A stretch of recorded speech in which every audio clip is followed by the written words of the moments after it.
If someone offered you complete freedom for 800 euros, dollars or pounds, would you take the deal? I know that I would. That's exactly what buying a first car feels like. When you're 17 or 18 and finally get your license, that first car gives you the freedom to go anywhere at any time, and for that reason alone, it's the car that you will remember the most in your life. There are a lot of different ways of obtaining your first car. It could be either through your hard work, inheritance, This is mine now! or acquiring a car through being your mom's special little boy or girl. Mama's little boy! We all know that as a teenager, you don't have a lot of money. If you're working full-time at McDonald's, you're basically Jeff Bezos of the friend group. So, if you want to be smart about it, don't spend everything you have on a nice car where everything works. Buy a mechanically sound shitbox instead. No. It won't cost you more than one paycheck, and all that might be wrong with it is some faded paint or some small things that don't affect driving or safety at all. Like a blown exhaust, for example, which when you're 18 can only be a good thing.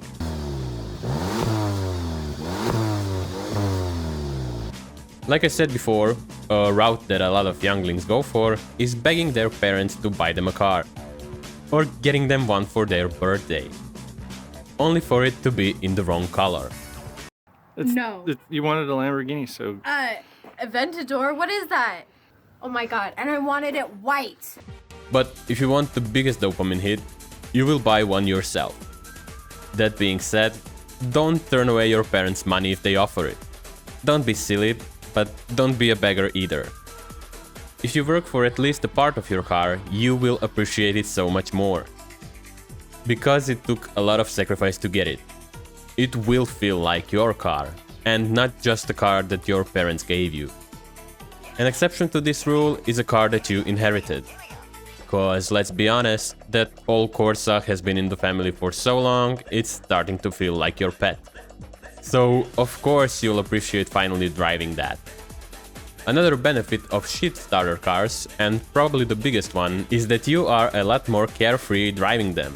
It's really important to be like that when you're only starting out. First times going through a narrow street, starting on the hill, or parking in a tight spot are all very stressful. And part of that lies in the fear of damaging your car.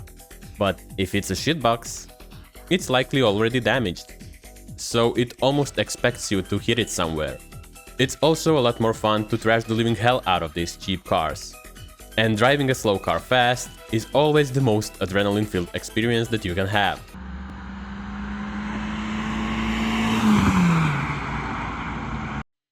But maybe don't do that when you're only starting out. Give it a bit of time. Driving a car as old as you also has some flaws, of course. They require more regular checkups, everything squeaks and rattles,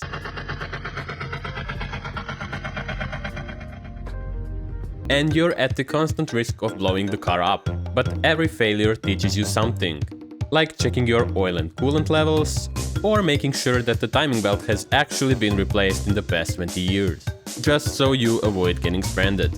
Yes, I'm speaking from experience. Yes, my timing belt snapped. Yes, I spent 3 hours waiting for a tow in the middle of nowhere. No, it wasn't fun. Of course, if you break something, you get a chance to fix it.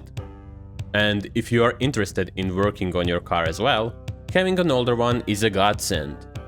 If a car is around 20 years old, chances are it's still pretty easy to work on.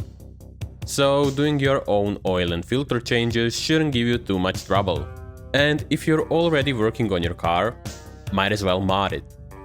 Old cars are better there as well, especially for the interior. Most old cars come with industry standards for a head unit, unlike a lot of new cars, which have screens that control all aspects of a car. You cannot replace those. You're just stuck with whatever outdated head unit VW designed in 2018 and still keeps shoving into new cars. Also, there's a good chance that a part you want to mod is already broken on your shitbox, so might as well improve it. Let's say if you're replacing worn down tires, might as well put new wheels on it that are more expensive than the entire car. right? But there is a downside to having a shitbox. If you're driving a 20-year-old Fiat Panda, chances are you might not find a girlfriend in a while. So, if you like girls more than cars, or your money, go get yourself the best BMW that you can afford. And go into as much debt as possible. Don't do that, of course. A ton of girls don't even know what car you drive.